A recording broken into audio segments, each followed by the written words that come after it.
So we decided to take the 2-hour drive up to Orange City Car Club, right outside Orlando. This is only the third or fourth time I've actually played here. From what I can remember, the action was great. They run multiple games, including a 2-5 and a 5-5 game, as well as some PLO. This is actually a special trip as I'll be attending the Daytona 500 for the very first time. I'm not a huge NASCAR fan, but I love new experiences. Unfortunately, it rained, so the race was delayed a day. I had a $100 Airbnb Superhost credit I needed to use, so the accommodations were deeply discounted. I want to play in 50 poker rooms this year. This will be number 2 of 50.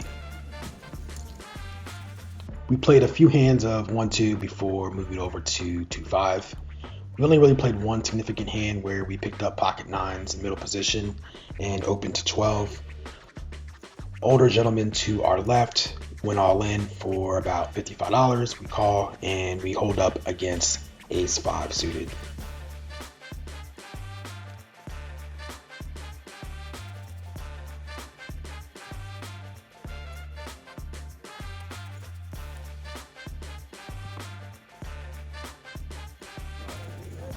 After finishing down $3 at a 1-2, we go ahead and buy in for close to the max. We buy in for $997. The max here is 1K. The very first hand we get involved with is definitely an example of us pushing the action unnecessarily. We look down at Queen 10 of diamonds and the low jack. We decide to open to 15. It folds around to the button, who decides to 3-bet us to 40. Once it folds around to us, we do take a moment and think about putting in a 4-bet due to our opponent's smallish 3-bet sizing, but instead we elect to call. The flop comes out 9-7-3 with 2 diamonds. We flop 2 overs with a backdoor straight draw as well as a queen high diamond draw. We decide to check it over to our opponent, who puts in a down bet of $25.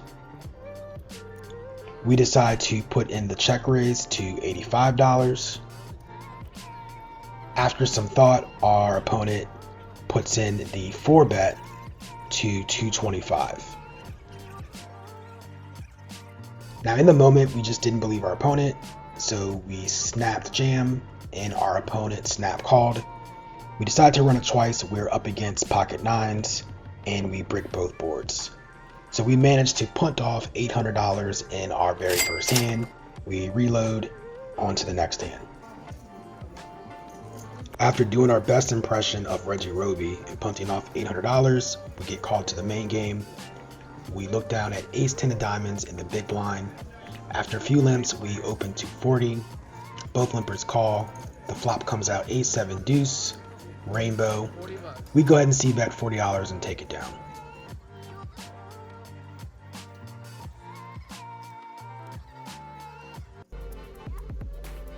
This next hand we pick up ace 10 of hearts under the gun.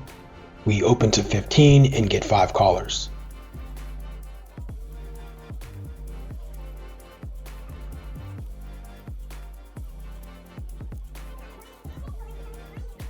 The flop comes out 9 deuce 3 with 2 hearts. In this situation, I probably split between checking and betting. In this particular situation, not knowing many of the opponents at the table, we decide to check. It checks around to the hijack, who bets 50. The cutoff calls, and we also decide to call. We're going to the turn with the pot being around 220. The turn is the ace of spades. We decide to again check as the ace of spades brings in any open-ended draw. The hijack also checks and the button puts out a bet of $50. In this moment, I thought about check raising here. I did not believe the button would be betting such a smallish amount if he had a hand like 4-5 or a hand like 2 pair, but instead we decide to call. The hijack also calls and the pot is now about 370. The river is the king of clubs. We decide to go ahead and check it over. The hijack also checks. The button puts out a bet of $225. We don't take too much time and we decide to call. and we lose to king 3 offsuit. So now we're in for about 2,700 and we're down about 1.5k on the session. My focus is just to play solid and try to not focus on getting even, but cutting my losses. Normally when I'm in these situations where I'm down 1 to 3 buy-ins, my main focus is to make good decisions and cut my losses. I try to put a target of winning back half the amount that I've lost thus far. Next hand, playing out of the small blind, we look down at king queen of clubs. There are a few limpers in the field. It folds around to the button, who isolates to $35. We decide to put in a 3-bet of 130 and all of our opponents fold.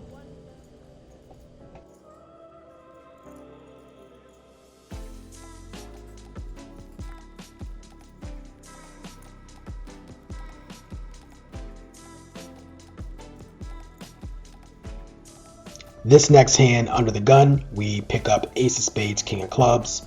We decide to go ahead and bump it up to 20. It folds around to the hijack, who elects to put in a 3-bet to 50.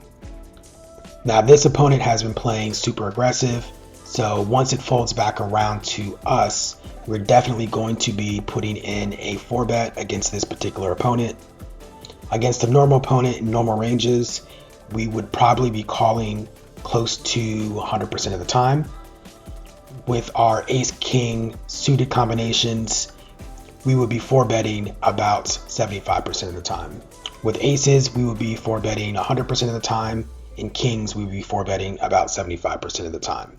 So we do go ahead and decide to make the 4-bet to $325.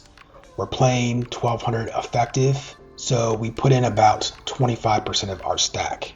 Our opponent takes some time to make a decision. It seems like he was contemplating all 3 options: folding, jamming it all in, and or just calling. Eventually he decides to call. When he decides to call, we are ranging him on similar hands. Ace king, ace queen, possibly hands like 10s or jacks. When the flop comes out 7-5-3 with 2 diamonds, and our opponent does not look very interested in the flop, we decide to move all in, and our opponent snap folds. So we were probably up against a range of hands that were high cards: ace king, ace queen, ace jack, something like that.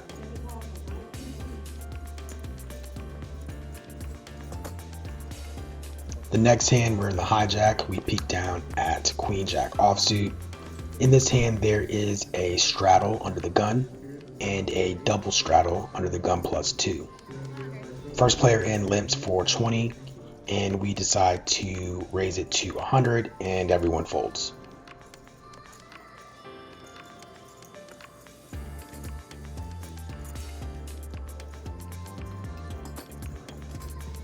This next hand, we look down at 10-9 of clubs in the small blind. The under the gun opens to 15. We decide to call, and the big blind calls. The flop comes out jack 8-3 with 2 clubs. We flop a open-ended straight draw and a 10-eye flush draw. We decide to check. The big blind leads out for 15. The under the gun puts in a raise to 50. So in this spot, we would be 4-betting pocket 3s and pocket 8s, possibly pocket jacks, a small percentage of the time if the under the gun opponent was extremely tight. We decide to go ahead and put in a 4-bet to 250, and both of our opponents fold.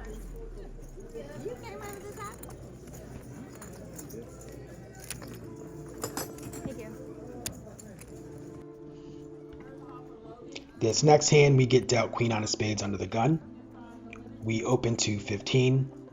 We get a middle position caller, the cutoff calls, and the button calls. We're going 4 ways to the flop of 9 deuce deuce rainbow. We decide to bet 25% pot, 15. The middle position player, the same opponent that we pushed ace king against, decides to call. The other two opponents get out of the way. The turn is the queen of clubs. We decide to check. Our opponent also checks back. The river is the jack of spades. We decide to check again, and our villain fires 75, and we make the call, and we win against ace jack.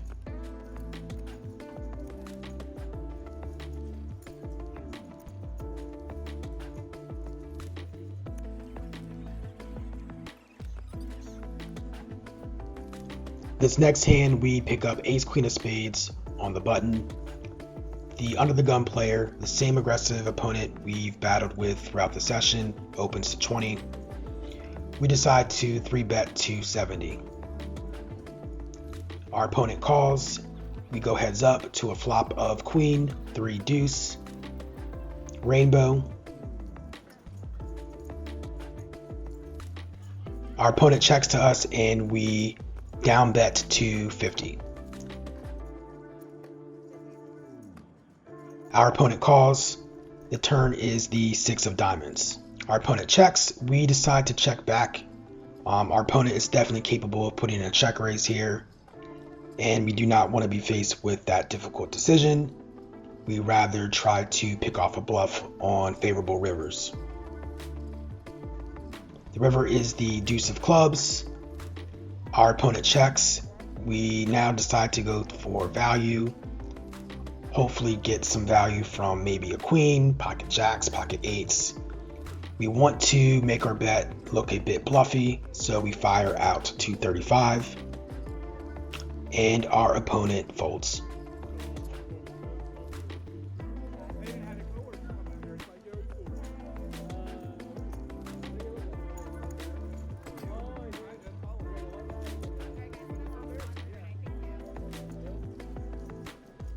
So the final hand of the night, we look down at ace king on the button. The entire table limps to us, and we put in a raise to 50. The same opponent who we've been battling with the entire night makes a 3-bet to 150, and it gets back to us, and we just jam it all in. He decides to call it off and ask if we want to run it once or twice. We run it twice, and we are chopping against 10-10.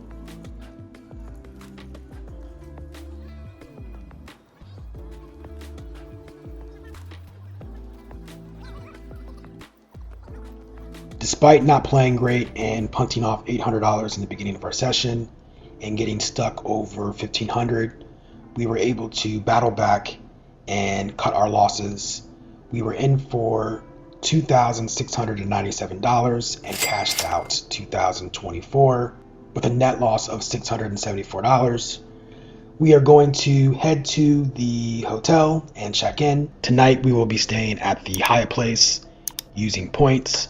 Pretty much whenever I travel for poker, I stay at these hotels for free. My flights are usually free. Because I've accumulated lots of points through credit cards. If you are interested in learning how I travel for free as a professional poker player, please visit my website, thepokerpreneur.com, and click on the link Free Roll. My last night before heading back to Tampa, I was able to enjoy a wonderful dinner at the Olive Garden. I actually had not been to the Olive Garden in like 20 years due to having a terrible experience, but I was convinced to go and it did not disappoint. Thanks for watching. I really appreciate the support. Please visit my website, thepokerpreneur.com, and follow me on my socials at thepokerpreneur. Please like, comment, and subscribe. And remember, guys, embrace the variance in life and in poker.